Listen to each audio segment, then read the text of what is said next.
It is the purpose of this video to provide some instructions on the initial setup, initial operation, and then the incorporation of your ANDI oxygen concentrator with your hyperbaric chamber.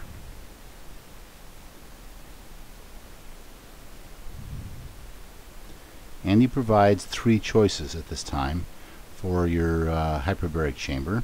That would be the OG15SP, the OG20H, and the OG22HP. All of them will be set up in basically the same fashion.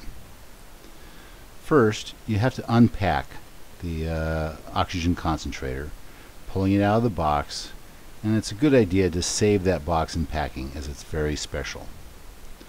Next, you're going to need to remove some internal packing material, and this is accessed by removing the front cover.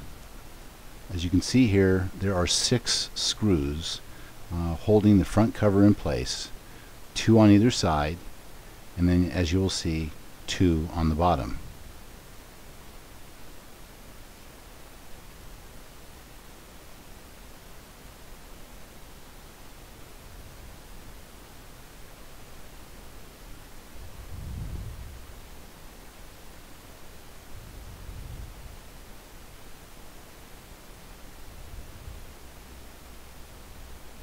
Removing the front cover will display the workings of your oxygen concentrator regardless of model. During shipment, special packing material was placed underneath the air compressor at the bottom, behind the air compressor, and probably underneath both sieve beds located up and down either side. Those are the aluminum looking tubes.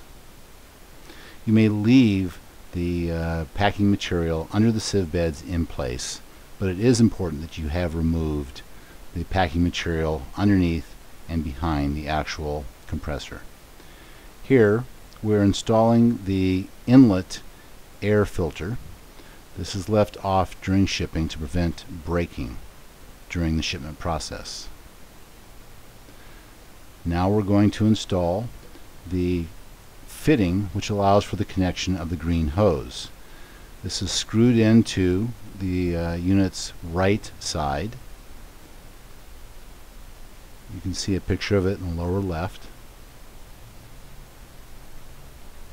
And then that particular brass piece needs to be snugged up with a wrench. Not too tight, just snug to where it doesn't back off on its own during operation.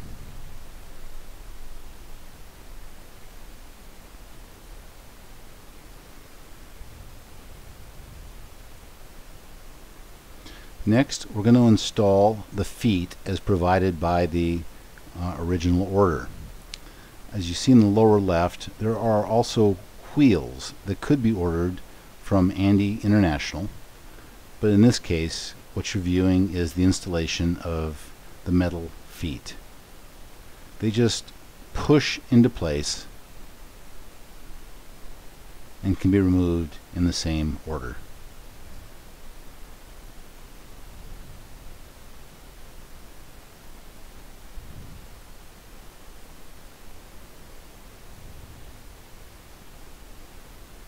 Making sure that the feet are in place fully and that the unit rests level is somewhat important.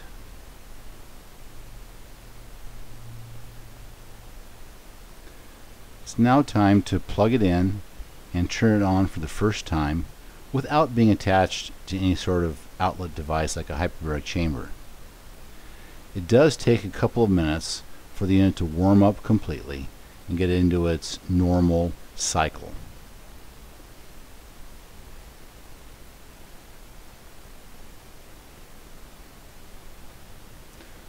What you're viewing here is the air pressure gauge.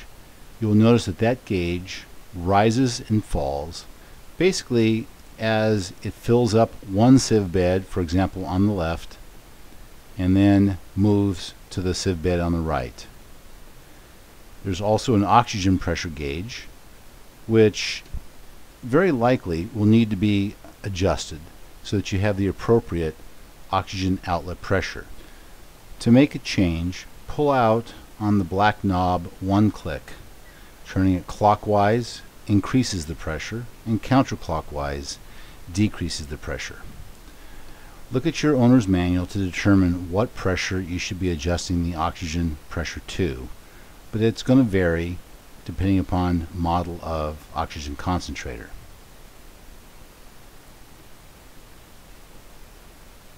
When you're done, push the knob back in, which kind of locks it into place and prevents people from fiddling with it.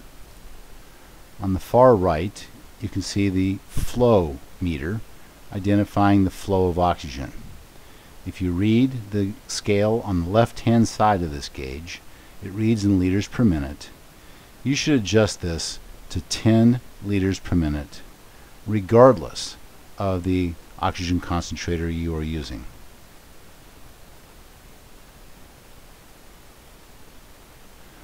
Once completed, you can now put the front cover back on and, of course, replace all 6 sheet metal screws.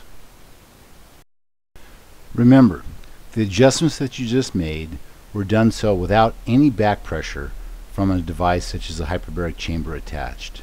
Please check those adjustments that they remain intact and readjust if necessary once the chamber gets to its working pressure. We will now incorporate the anti-oxygen concentrator with the PressureTech FlexiLite hyperbaric chamber European CE version. Bear in mind that operating a different chamber will change only the chamber operation. The oxygen concentrator operation will remain about the same. Here we are watching the technician inspect that the yellow hose is connected at both ends to the air compressor. Now we'll turn the air compressor on and verify that we're getting flow into the hyperbaric chamber. This can be ascertained by listening or feeling for airflow coming from the air inlet bulkhead. We're now checking to ensure that the green hose is firmly attached to the oxygen concentrator, and then also at the hyperbaric chamber end. Let's turn on the oxygen concentrator, and we'll give it a moment to warm up and get to its normal operating cycle.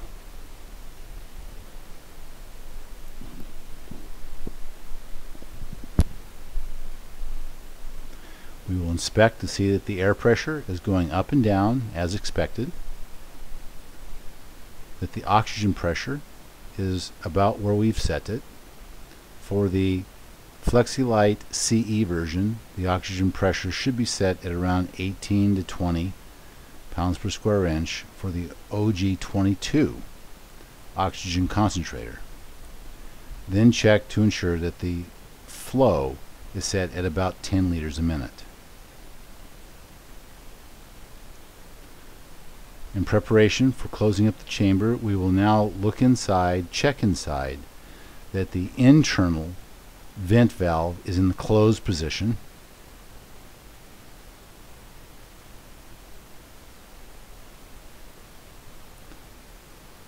Both machines are operating.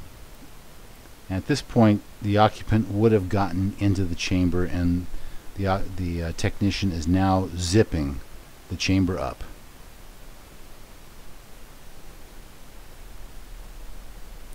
By lifting up in the middle, once the zipper has been closed, you can align both halves of the outer bag of the FlexiLite hyperbaric chamber so that there is very little binding in bringing the buckles together.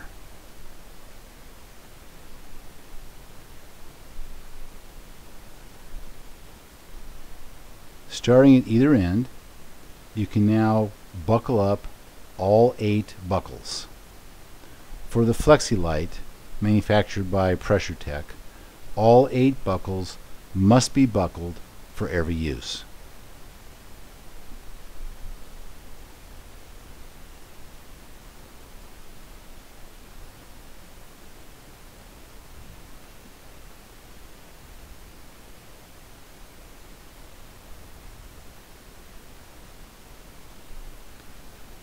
Okay, we're now buckling the last buckle.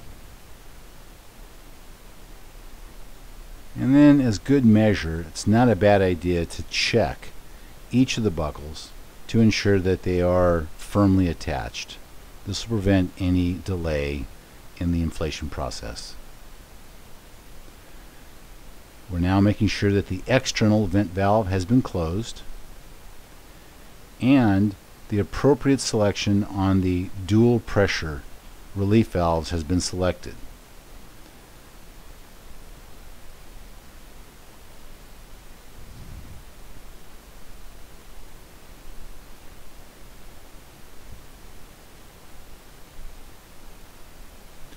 Inflation time will vary a little bit, but getting to approximately 4 psi will take about 6 to 7 minutes.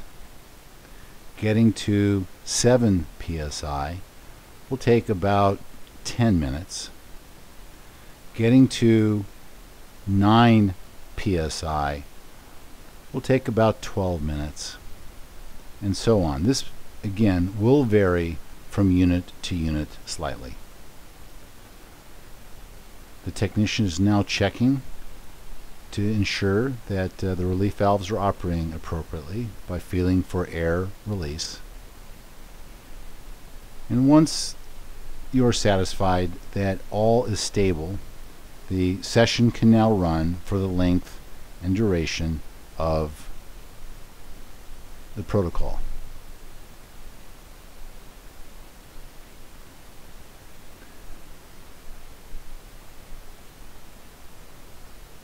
At the end of the session, the technician would tell the occupant that it's time to depressurize, and the external vent valve would be open, not necessarily all the way, maybe 3/4 of the way or thereabouts, allowing for a steady but slow decline in pressure. The textbook answer to the appropriate deflation rate would be about 1 psi per minute. But the best answer really is no faster than the occupant is comfortable.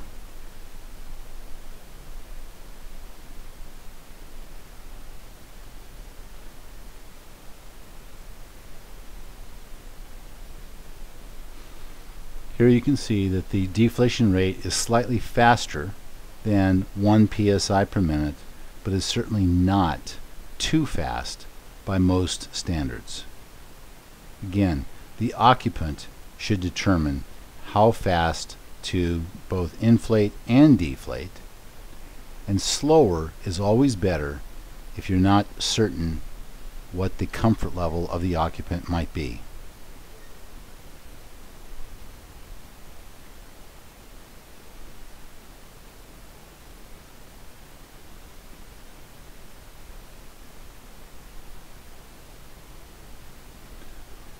All the equipment was left on, that being the air compressor and the oxygen concentrator.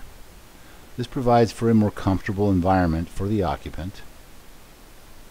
At some point, though, as you get below 4 psi, at whatever point you decide, you may elect to begin starting to shut down some of this equipment. Remember always to tell the occupant what you are doing before you actually do it, so it's not a surprise to them. They're on the inside of a tube, so to speak, with limited viewing of the outside. When things change on them without notice, it can be disturbing, especially if it's the first time. In this particular instance, removal of the occupant would be imminent, so we turn off the air compressor.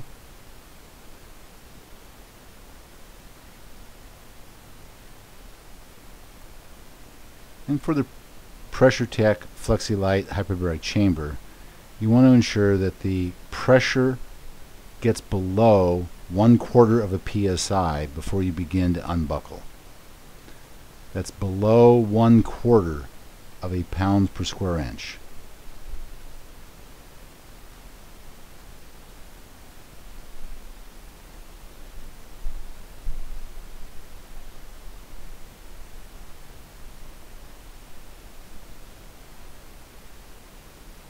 The technician normally would have told the occupant that they were shutting down the oxygen concentrator so that the occupant knew to take off the mask. At this point, all machinery is off, buckles are being unbuckled,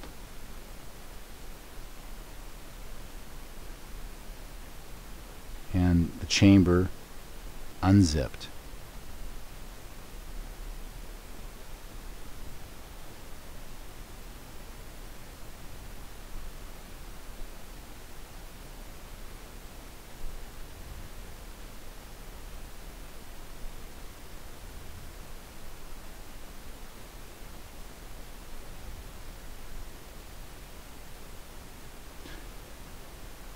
The technician would now help the occupant out of the chamber. Routine maintenance of the PressureTech Pure Air 5 air compressor is simple. The outlet filter should be replaced about every 300 hours of operation. Here you'll see the technician remove the external guard or plate that protects the filtration system sitting on the side. There are 5 sheet metal screws that need to be removed with a Phillips head screwdriver.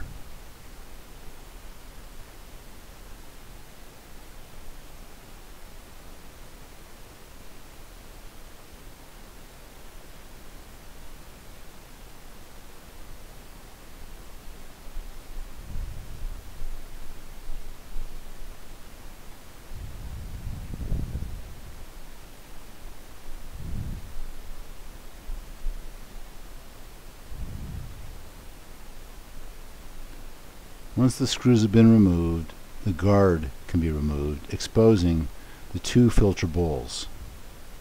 At the top of the filter bowl is a ring which needs to be unscrewed, allowing the removal of not only the external guard but the internal clear bowl. This exposes the actual filter element that can be seen here.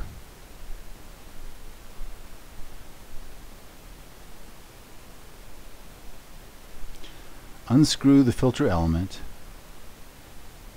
and then, if necessary, unscrew the plastic support that comprises the ends of the actual filter element.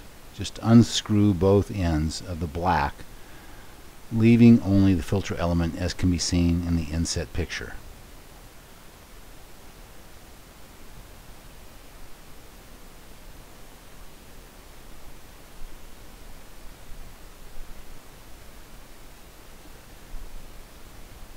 The 2 halves of the filter support are now unscrewed, leaving the filter element itself that is going to be replaced. Placing the new filter element into position and re-screwing the filter support system together makes that change. There is an O-ring that sits at the point where the bowl meets the actual filter system.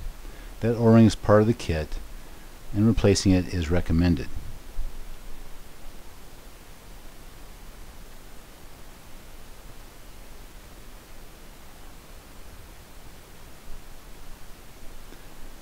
Now we're screwing the filter element system back into position.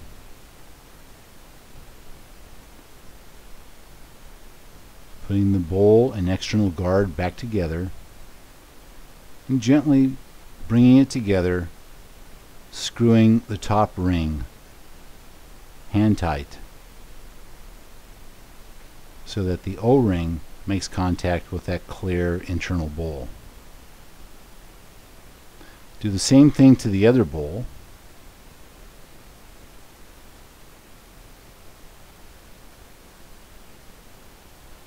And then you'll want to turn the unit on and check to see that there are no leaks through the actual filtration system.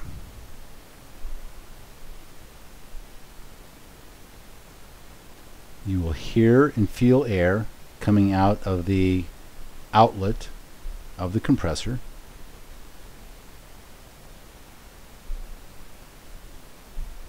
check for any leaks around the actual bowls. If necessary, pull apart again and reassemble. The picture that just appeared in the lower right is the inlet air filter, which should also be replaced at about the 300-hour mark. The inlet air filter is located on the back side of the actual compressor and is just unscrewed and replaced.